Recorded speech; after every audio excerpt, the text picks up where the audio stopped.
Hello, everybody. Welcome to my music bunker in the Nevada desert.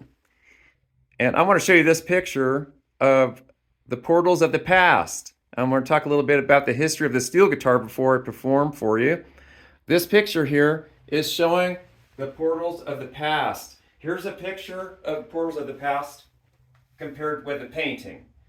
It is located in San Francisco, California, in the Golden Gate Park at Lloyd Lake in San Francisco.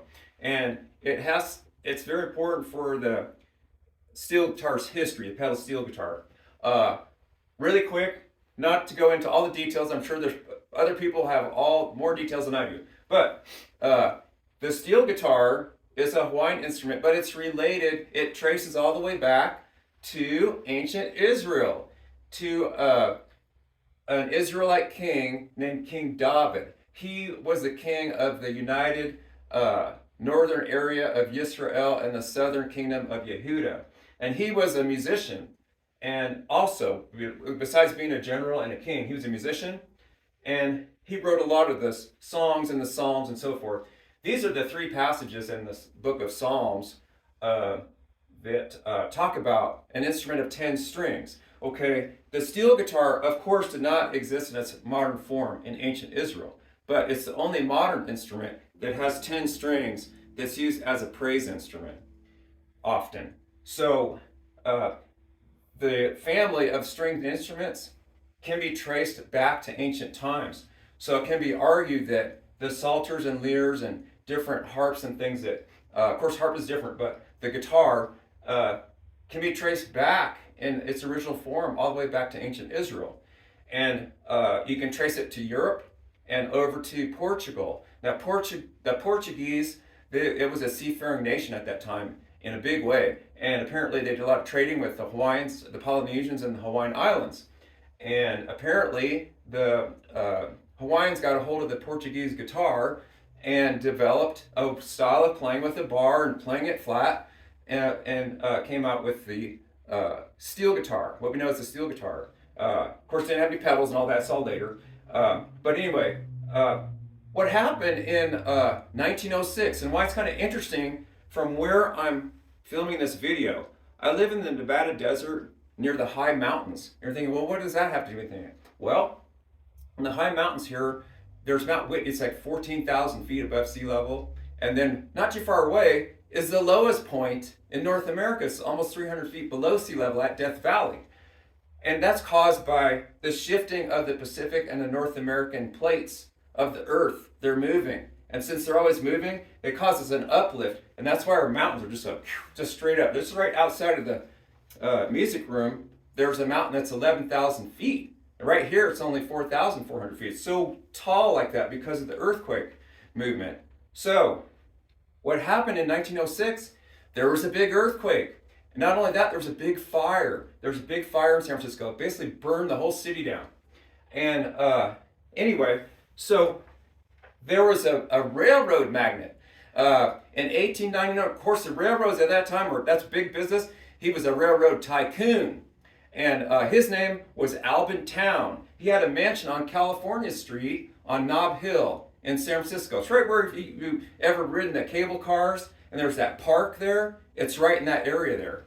Anyway, so his mansion burned to the ground. The only thing left were the front steps and this portico arch. Well, what happened? They used this portico arch in basically it's like the World's Fair. It was 9 years later in 1915 at the World's Panama Pacific Exhibition in San Francisco.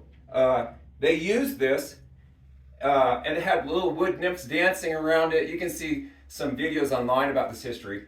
But they used that to kind of like the phoenix rising up from the ashes. But what happened was the businessmen in San Francisco said, hey, look, we had this earthquake and we want to let the city, the whole world know San Francisco is open for business. We built the city and all this. So after the United States built the Panama Canal and acquired the Hawaiian territories, the Hawaiian Islands, there was a big interest in the Hawaiian Islands.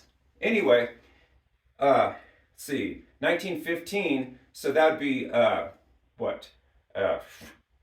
a few years later, but anyway, they had from 1906, so 9 years. There we go, 9 years. Okay, so they had the Panama Pacific exhibition in San Francisco. They had the Portals of the Past there, and the Hawaiian musicians came there and performed, and people were interested in Hawaiian music. It was a Hawaiian music craze.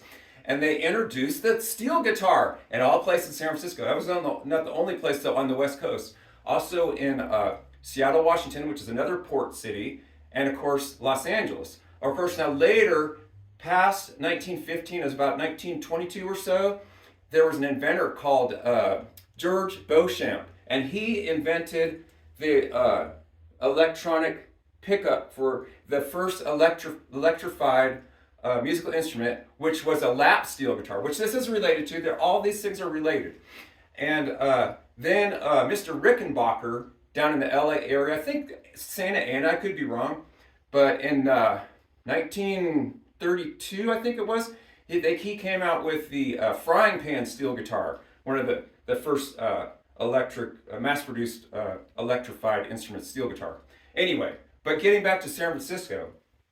So the interesting thing about San Francisco, like I said, the Portals of the Past, and its connection with the steel guitar. You can still go down there to the Exploratorium. It's right on the San Francisco Bay, and you can see the Palace of Fine Arts and all that's still there. But the Portal of the Past Arch, you have to go to Lloyd Lake and Golden Gate Park. So it's kind of interesting as a West Coast player. One would never think, often people think, oh, the steel guitar is all about Nashville, and well, it is, but there's more to the story than that. And it's interesting how people have interactions through history.